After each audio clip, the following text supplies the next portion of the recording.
Hey, what's up, guys? This is Benji Bruce here, and I'm going to show you how to get publicity and basically how I was able to get publicity on all the TV shows and radio, things like that. But I really want to talk about TV because as a speaker, it's better to be on TV than anything else. So I'm going to show you how to get on TV, the things you need to do, the things you need to say, all that stuff. And of course, there's a lot of things that you need to know, but I'm basically going to just talk about the basics of the things that are just going to get you booked on TV. First thing, getting on TV, it isn't hard, it's just different. You have to do a few different things. A lot of people, they say, oh, it's too hard to get on TV, but that's just because you have to think a little differently than what you've normally been thinking of and thinking about to get on TV. It's just a little twist. You see, this was me a long time ago. This was technically my first time on TV, and this was actually when I was just doing magic. So I wasn't really speaking at the time, but I was just doing magic. And what happened was I got invited to this thing in Colorado Springs. I was out in Fort Collins, Colorado in college, and I knew the radio guys, and the radio guys called me up and they said, hey, we're going to be doing this thing for Halloween. The TV crew is going to be there, and if you show up, then you can probably get on TV. And it wasn't guaranteed, but they said, hey, you can probably get on TV. Well, it was about a 3.5 hour drive to go back down to Colorado Springs, so I did it anyways, and it just so happens I got on TV. With some money here. Okay. See, I think this should be enough. $4. $4. Got it. Okay. All right. Now, a lot of times people always want me to turn these into 5s, 10s, 20s. We're going to try it. Watch them real close. Okay. What? Whoa, whoa, whoa, whoa. How does he do that? Oh my God. How does he do that? That was my very first time that I got on TV. That was technically by accident, and eventually I learned how to actually get on TV purposefully. But I want you to understand that you should never pass up an opportunity. Even if someone says, hey, there's this going on, you accidentally get on TV, you should never pass up the opportunity with anything. So just keep that in mind. This was the first time I got on TV where it was on purpose. I purposefully contacted them with the right pitch, and they knew who I was. They invited me on. The second time, they invited me back because at the very end I did something for them and they loved it, so they were like, hey, you gotta come back. And eventually I just started booking myself on several different channels to actually do things on TV. So I'm going to show you what I did in order to get all these TV bookings, and of course even in different states and different cities as well. But I'm going to show you what to do, and it's really simple. It's more simple than you think. Like I said, it's not hard. You just have to be creative. When you're talking to the TV crew, to the producers, you just have to be creative in how you talk about what you're doing. So it's not really hard, just be really creative. An example of creative is this thing when I got some press in the newspaper. What happened was I was going to do a show, and I was going to predict the headlines of the newspaper. And I was thinking, okay, how can I get publicity? How can I get publicity? Well, this happened accidentally. I was in the gym. I was going to the gym, and I locked up all my stuff. And for some reason, I wasn't really feeling right. So about 20 minutes later, I go back to my locker, and I see that the locker was busted, and my wallet was gone. Everything else is there, but my wallet was gone. And I'm thinking, oh, crap. So I get on the phone real quick. I call up my debit card. I call up American Express. I'm canceling the cards. American Express, they're like, hey, so you didn't just buy this Xbox like 30 minutes ago? I was like, no. And so basically someone stole my wallet. And at the time I was thinking, after I canceled everything, I thought, wow, this is perfect. I can get in the news for this. And so I sent out a press release. And the press release said, Mind Reader doesn't predict his wallet from being stolen, but he will predict the headlines. And immediately they contacted me back and they said, all right, you got my interest. What is this about? So basically I tied in the fact that, okay, my wallet got stolen. I'm predicting the headlines for a show. And I tied that in with what I'm doing. So it's not hard. You just have to be creative with what you're doing to get press coverage. First thing you have to ask is who's their audience. You're going to pitch differently based on who the audience is. So no matter who it is, you're just going to change your pitch based on the show. If you're talking to the local news, it's going to be different than if you're talking to Ellen DeGeneres. With the local news, they report things that are locally. They report bad accidents, a lot of bad stuff, really. Ellen DeGeneres is the exact opposite. She likes more of the upbeat, fun type of things. So you're going to change your pitch based on the show. So just keep that in mind whenever you're trying to get publicity as a speaker. Know who you're talking to and change what you say based on who you're talking to. An example, if you're talking to Fox about leadership, you're going to say Obama's leadership sucks. So if you're a leadership speaker, in order to get on the big Fox network, you're going to say something like, oh, Obama's leadership sucks. And you're going to talk about that because that's what they're looking for. They don't want you to go on there saying, oh, Obama's leadership is great. They want you to say, oh, Obama's leadership sucks. And the more angry you can kind of make your pitch, the more likely you're actually going to get booked. Another example with like CNN, you're going to say Russia needs new leadership. So even though you're a leadership speaker and you have a book about leadership, you don't talk about your book. You talk about, if you're on Fox, you talk about how his leadership sucks. If you're on CNN, you talk about how Russia needs new leadership. So you're going to change what you say based on who you're talking to.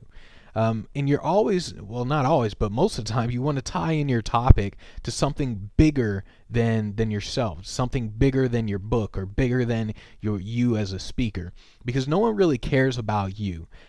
If you're a leadership speaker, and like I said, if you're talking about Obama's leadership, well, now you're much more likely to get on TV. Or if you're talking about Russia's leadership and how it needs to change, now you're much more likely to get on TV versus saying, here are my ideas about leadership. No one cares about that. You want to tie in what you do into something bigger, and then you're much more likely to get on TV.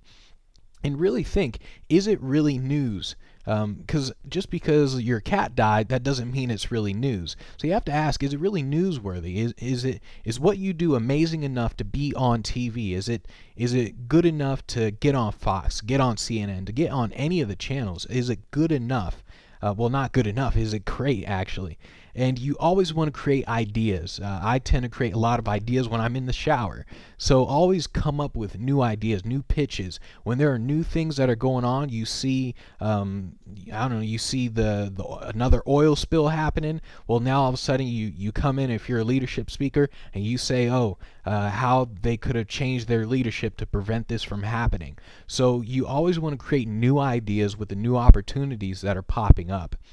And the important thing to understand is you can only get good by actually doing it, because a lot of people, they might say, well, they might try to come up with ideas and they might read about it in a book, go to a seminar, things like that. But you can only get good at PR if you're actually doing it, if you're actually contacting them and seeing the response. So it's important that whenever you're doing anything, as a matter of fact, you should always get good by actually doing it versus just watching this video or reading a book about it. The only way you're going to get good is if you actually sit down, brainstorm ideas, and write out different ways that you can get publicity for whatever your market is, whatever speaking topic you speak on.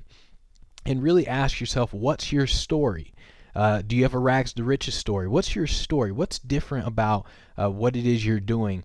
This is my brother. He's a tall guy on the left. I kind of drew a circle around him, and I coached him on how to get publicity, and he got publicity on this news channel. He's a fitness trainer. His story was that he was in a car accident, and then he got really fit and fit enough to compete in the Mr. Olympia physique show. And of course he got on TV. So I helped him craft his story. He's not even a speaker. He's just a fitness trainer. So I helped him craft his story to get on the TV. And that's what you can do, is if you have the right story, you can get on TV. But the thing you have to understand is people only care about things that affect them directly. So if you're just talking about you and your book and your ideas, people don't really care about it. Whenever you're talking, you have to let them know how it affects them directly. So when you say, Obama's leadership needs to change and he could have done this with Obamacare, well, now you're showing them how it affects them directly. Nobody really cares about leadership. Nobody cares about any of the speaker topics unless it directly affects their lives. And that's why you always want to tie into a bigger topic, especially if you're going to talk to the bigger channels like Fox, CNN, things like that. And if you're talking to the local channels, you tie it into something locally. So always think about how you can tie it into something that affects the audience directly, the people watching it. And then you also want to talk in sound bites. By sound bites, I mean that you don't want to be long-winded. So everything that you say should be like a sentence or two sentences, kind of like a quote. So you want to say things that are just snappy, to the point, and it just makes you just make a point just real quick. This was the first time I got booked where I was actually sitting down. They were interviewing me. They gave me 3 minutes, and they're going to pretty much always give you 3 minutes when you're on TV. Probably 3 minutes max, maybe sometimes more. Like when I was on Fox, they gave me like 5 minutes, but most of the times they'll say 3 minutes. And this time, I wasn't really prepared. I knew I should kind of keep my sentences short, but I didn't really think about it too much, and I kind of rushed everything. So 3 minutes, it will go by faster than you think. So even though you should prepare, it will go by faster than you think. So you need to talk in sound bites. And when I was on here, I was talking in sound bites. I was performing at the same time. I was trying to cram everything in. So I kind of rushed everything, and it was decent, but I could have done better. So it's important, just talk in sound bites when you're actually on TV, and they're going to give you 3 minutes. Understand that they get tons of messages. They get tons of emails, tons of press releases about, hey, I want to be on your show. I wrote a new book. I did this. I did that. I want to be on the show. They get tons of emails about people who want to be on the show. That's why you have to be very different from everyone else. You have to make your pitches really short. Think about it from their standpoint. I remember talking to one of the Fox producers, and she said she gets about 80 emails a day, if not more, and that's just a local news channel, let alone one of the bigger news channels.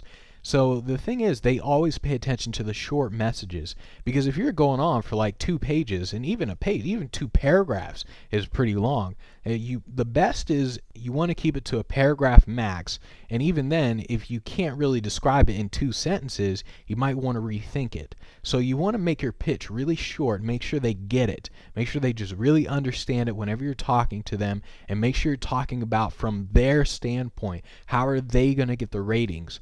And you don't want to say it directly, here's how you're going to get ratings, but you want to make sure they can visualize it, make sure they see that there's something really different about you as a speaker, about what you're going to talk about on their show, what you're going to do, and make it really short, and then it's much more likely that you're going to get booked on TV. The media's goal is to grab attention. So if you can do anything that grabs people's attention, that grabs the audience's attention, then you're way more likely to get on TV when you make that pitch. Can you demonstrate anything? Is there anything you can do where you can demonstrate stuff?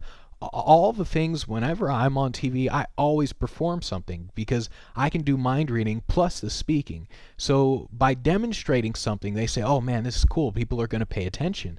If all you do is talk, well, now you have to be a really, really good talker to actually keep people's attention for the whole 3 minutes. You have to be very different. And that's why I do a lot of the mind reading when I'm actually on TV. So is there anything that you can demonstrate? If you're talking about leadership, do you just want to talk about it, or can you demonstrate something? What's different about what you're going to do? For example, let's say you're promoting a book. There are tons of people who want to get on TV, who want to promote a book, and they say, hey, I wrote a new book. Can I get on TV and talk about it? They're going to say, well, there's nothing great about it. Nobody really cares about the book. But if you say that, okay, I can demonstrate something really cool, then they're much more likely to let you on TV because their goal is to grab attention. Their goal is to get ratings.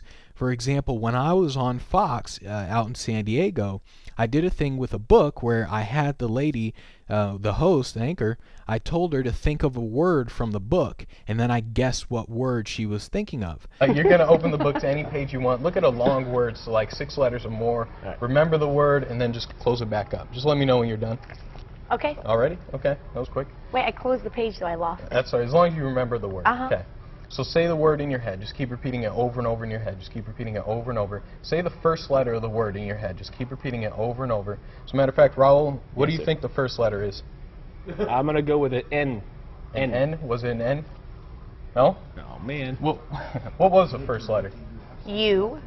And you, same thing. Hold on to this one. Okay, and you, same thing. I'll Okay. tell you what, I'm going to try to read your mind since Raul couldn't do it. As a matter of fact, say the word in your head. Just keep saying it over and over in your head. Just keep repeating it over and over. Spell it out in your head. Just spell it out. Okay. All right, I'm going to... I think I'm close. I might be way off. It's kind of sloppy. I'm going to show everybody what this is. Show the camera right there. That's I don't know Alright. if that's close or way off. What is the word? Understood. Get out of here! Now, you guys that watch us at home every day, you can trust us when we tell you that none of this was planned, none of this was staged. I literally got my wallet 2 seconds ago. You got that? Do it again. What time is it? We gotta go now. So that in and of itself was very different.